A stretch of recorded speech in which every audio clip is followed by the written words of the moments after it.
ዛሬም ሳልገላት አመለጠች። ሜርሲን ማሳመን ምን ያህል ከባድ እንደሆነ ነገር ነበር። እዝራ ሜርሲን የማልወዳት ይመስላል? እኔም በጣም ወዳታለሁ። ግን ምን እናድርግ? ይሄ ደግሞ የኛ ጥፋት አይደለም። ታውቃለህ፣ የዛኔ ሜርሲን ለፖሊሶች አሳልፌ የሰጠው ጊዜ ሌሊቱን ሙሉ እንቅልፍ ሲያወስደኝ ሳለቅስ ነበር ያደርኩት። እንግዲህ ምን እናድርግ? እኛ እንደነሱ ከእውነት የራቀን ሰዎች አይደለንም። በእርግጥ የእናቷ አደራ ነበረብኝ። እንዲህ አባዬ፣ በራሷ ጥፋት ራስን እየወቀስክ ነው። ምናልባት ልጄን መልካም አድርጌ ያሳድጓት እያልኩ ራሴን እየወቀስኩኝ ነው። አንተ ዓለም ላይ ካሉ አባቶች የተለየ አባት ነው። ይህን ደግሞ እኔ ምስክር ነኝ። ውስጤ ሰላም እያጣ ነው። ስራ ከሜርሲ ጋር በዚህ ሁኔታ መቀጠል አልችልም። ጭራሽ የማደር አነሰና እቺ ምንም የማታውቅ አንድ ጨቅላ ሕፃን ልጅ የእሷም ነፍስ አደጋ ላይ ነው። ማንም ከፍትህ አምልጦ አያውቅም። ልክ ነህ ስራ። እኔም ለፍትህ ስል ነበር ልጅን አሳልፌ የሰጠኋት። እባክህ አባዬ፣ ራስን በከንቱ እያስጨነቅ በሽታን አታባብስ። ልጄን በራኳት ቁጥር ጭንቀት ያሳድደኛል። አይዞህ አባ። ደግሞ ያንን ዶክተር አሁንም እያወራሁት ነው። የትኛውን ዶክተር? ዶክተር ዛክን ነው። በአንተ በሽታ ላይ ስፔሻላይዝ ያደረገው። ረሳው እንዴ? ሰሞኑን ከአውስትራሊያ ይመጣል ብዬ ነበር። እባክህን ስራ፣ ስለ እኔ መጨነቁን ተውና የባለቤትህን የሀብልንና የእህትን ጉዳይ መላበልልኝ። በዚህ ሰዓት ከአንተ ይልቅ የእሷ ነገር የሚያሳስበኝ ይመስላል እንዴ? ቆይ ግን ለምንድን ነው በአንዴ ተስፋ የምቆርጠው? እዚህም ያሉት እኮ ዶክተሮች በጣም ጥሩ ነበሩ። አባዬ፣ ዶክተር ዛክን ብትሞክረው ምን ችግር አለው? በዚህ ስራ እኮ እስከ ፕሮፌሰር ማዕረግ የደረሰ ሰውዬ ነው። እሺ እናንተ ደስ እንዲል ብቻ እስኪ ሞክረዋለሁ። እኔን ደስ እንዲለኝ ሳይሆን አንተ ራስህ እድናለሁ ብለህ ማመን አለብህ። ለመዳን ደግሞ መጀመሪያ ውስጥም በደንብ ማሳመን እንዳለብህ ለአንተ አልነግረህም። አይ ዝራ፣ የመናቅ አባዜ ስላለብን እንጂ እዚህ ያሉት ዶክተሮች ለእኔ በሽታ መቼ አነሱ? አባዬ፣ አሁን እሱን አልፈነዋል። አንተ ብቻ እድናለሁ በለኝና እኔ በተስፋ ልሞላ። እኔ እድናለሁ ማለት የአንተን ተስፋ ካለመለመው እድናለሁ ማለት ከጀርባ የሌላ ነገር አያፈልቅም። እድናለሁ። እባክህ አባዬ፣ ሁሌ ከኔ ጋር ስትገናኝ ይህን ቃል ብቻ ንገረኝ። እድናለሁ እንድትለኝ ብቻ ነው የምፈልገው። እድናለሁ ልጄ፣ እድናለሁ። እዝራ፣ አባዬ። አቤል፣ ምንድን ነው የተፈጠረው? ማርዳ ምን ሆነች? ሰላም ውድና የተከበራችሁ የቻናል ቤተሰቦች እንዴት ናችሁ? ደህና ናችሁ? የሁላችሁም በያላችሁበት ሰላማችሁ ይብዛልኝ። ሀብል ድራማ ላይ የወይዘሮ መነን ድራማ እንግዲህ እየተነቀባት ነው በጣም በሚገርም ሁኔታ። እንግዲህ እዝራና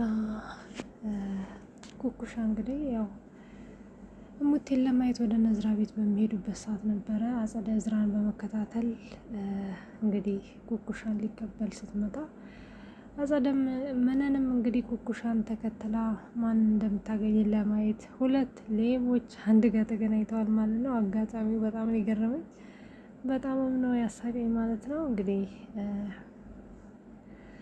አጸደም ያው መነን ተከትላ ቤት ድረስ በመሄድ ሁሉንም ነገር ለማወቅ ችላለች ማለት ነው። አልፋም ተርፋም እንግዲህ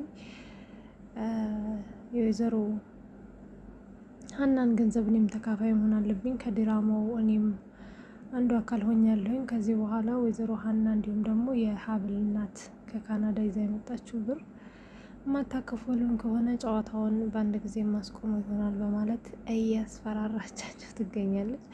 በጣም ነው ደስ ያለኝ እውነት ለመናገር። ማናት መነን ከመጀመሪያው ጀምሮ ነው ያጠፋችው። እንግዲህ እውነት ለመናገር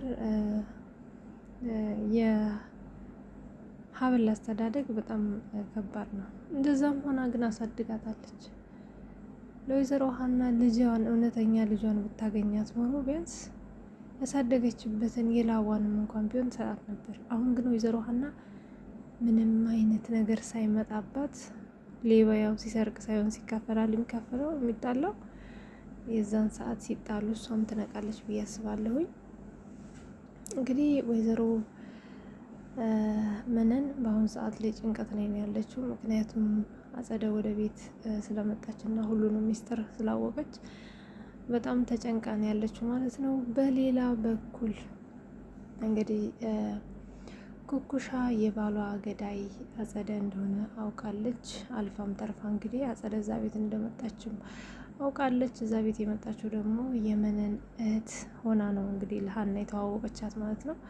ነገር ግን ኩኩሻ የቀረው ይቀራል እንጂ የፍቅረኛዬን ገዳይማ አክስቴ ናት ብዬ ከእሷ ጋር ምንም አይነት የማስመስልበት ነገር የለም፣ እገላታለሁ እያለች ነው። እንዳያችሁት መጀመሪያ አካባቢም እንግዲህ ተገናኝተው ነበረን ማለት ነው። ኩኩሻና አጸደ እንግዲህ በጣም መታታለች ማለት ነው። እዝራም ለማገላገል ሲገባ አገጩን ብለዋለች። እዝራም እንግዲህ እጅሽ ውስጥ የወንድ እጅ አለ ወይ በማለት ፈገግ እንድንል አድርጎናል ማለት ነው። በጣም ነው የሚገርመው። በሌላ በኩል ሜርሲ አባቷን ገንዘብ ጥያቄ ውስጥ ስትገባ እንግዲህ አባቷን እንደማይሰጣት ሲነግራት እዝራ የእሱ ልጅ እንዳልሆነ እንዳወቀች እና ዲኤንኤን እንዳሰራች ስትነግረው እንግዲህ አባትየው በጣም ነበር የደነገጠው ማለት ነው። ይሄን ነገር ስትነግረው እንግዲህ ሀብልም ስለነበረች ሁሉንም ሚስጥር በአሁኑ ሰዓት ሀብልም ሆነ አቶ እስክንድር ያውቃሉ ማለት ነው። እንግዲህ እዝራ የአቶ እስክንድር ልጅ እንዳልሆነ የማያውቀው እንግዲህ እዝራ ብቻ ነው። በአሁኑ ሰዓት ሁሉም ሰው ያውቃል ማለት ነው። ያው አቶ እስክንድርም እንግዲህ ይህንን ነገር የማታደርገው አጸደ ናት፣ እሷን ልጅ አንቄ ብገላት ሳይሻለኝ አይቀርም በማለት እንግዲህ በጣም በሚያሳዝን ሁኔታ ለሀብል ነግረዋታል ማለት ነው። ጋሼ እኔ እኮ ይህንን ነገር ከሰማው በጣም ቆይቻለሁኝ፣ ግን ለማንም ሰው አልተናገርኩም ነበረ ትለዋለች ማለት ነው። እንደ ይህንን ነገር ከሰማሽ ቆይተሻል? አዎ በጣም ቆይቻለሁኝ፣ ምክንያቱም አሁን አይደለም የሰማሁት ከዚህ በፊት አጸደና መነን ሲያወሩ በክላሳቸው ጋር ሳልፍ ነበር። አጸደና ሜርሲ ሲያወሩ በክላሳቸው ጋር ሳልፍ ነበር የሰማሁት። አጸደ ለሜርሲ እየነገረቻት ነበረ፣ የዛን ጊዜ ነው የሰማሁት ትለዋለች ማለት ነው። ወይኔ ይህንን ነገር የምታደርገው አጸደ እንደሆነች በደንብ አውቃለሁ። ምን ላድርጋት? ይች ልጅ እኮ አቃጥላ ልደፋኝ ነው ይላል ማለት ነው። አይ መታገሱ ይሻላል ጋሼ፣ እርሱም በሽታዎት እየተባባሰ ነው ትለዋለች ማለት ነው። የኔን በሽታ እኮ የሚያባብሱት እነኝ ናቸው።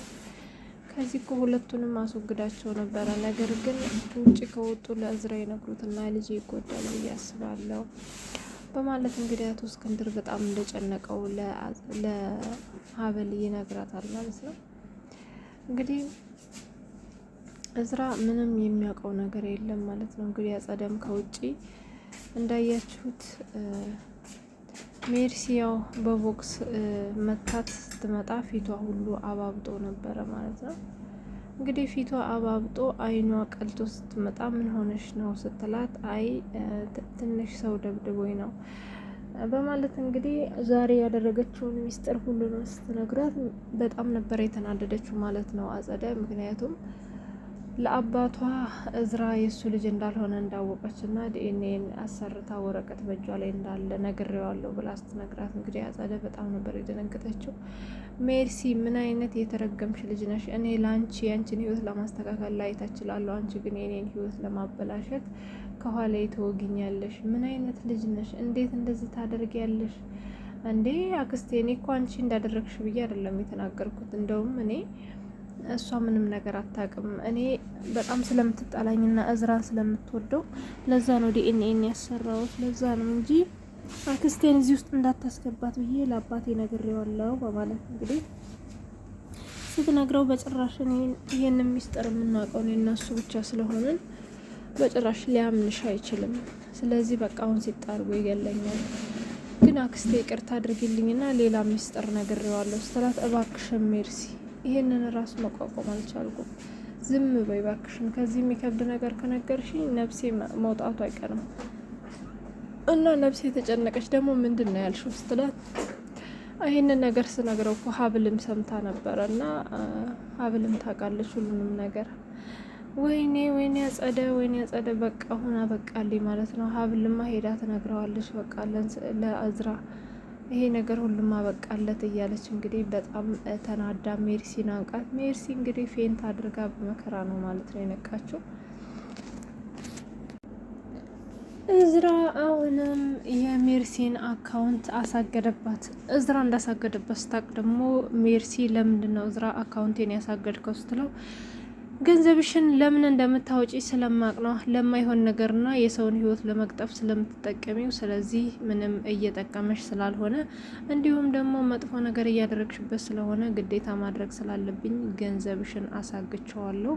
ግን አሁን አንቺ አይምሮሽ ሰላም አለው ወይ? የሰው ህይወት እያበላሸሽ አይምሮሽ ሰላም አለው ወይ? እንዴት አይነት ህይወት ነው የምትኖሪው? ምን አይነት ጨካኝ ሆንሽው? አንቺ እኮ እንደዚህ አልነበርሽም፣ እንደዚህ አይነት ልጅ አልነበርሽም። ምን ሆነሽ ነው እንደዚህ አረመኔ የሆንሽው? በማለት ጠይቋታል ማለት ነው። እሷም ምንድን ነው እያልክ ያለው እዝራ? አትዘባርቅ፣ ሊኡን አሁን ክፍሌን ለቀህልኝ ውጣ ትለዋለች።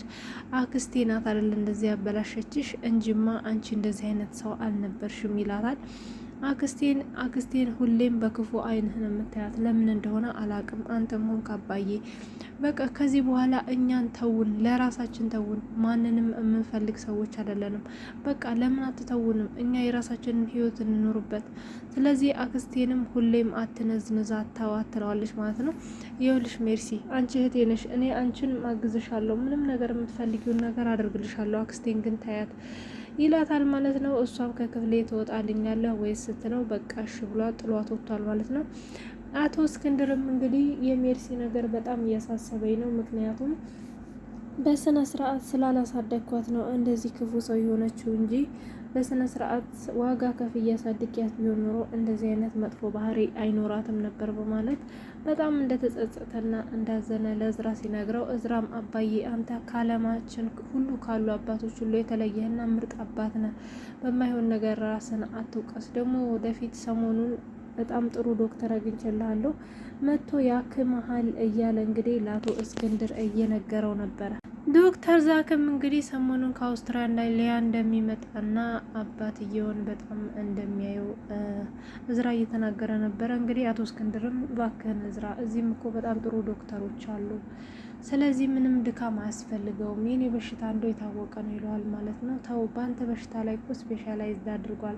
ስለዚህ እኔን ደግሞ ሁለተኛ እንደምትድን እንጂ እንደምትሞት እንድታወራለኝ አልፈልግም፣ የኔ ተስፋ እሱ ነው ይለዋል ማለት ነው። እንግዲህ አቶ እስክንድርም እሺ በቃ አንተን ደስ ካለህ እኔ የማደርገው አንተን ደስ የሚልህን ነገር ነው እያሉ እያወሩ እያሉ እንግዲህ ሀብል ከውጭ መታ እንግዲህ በጣም በመደናገጥ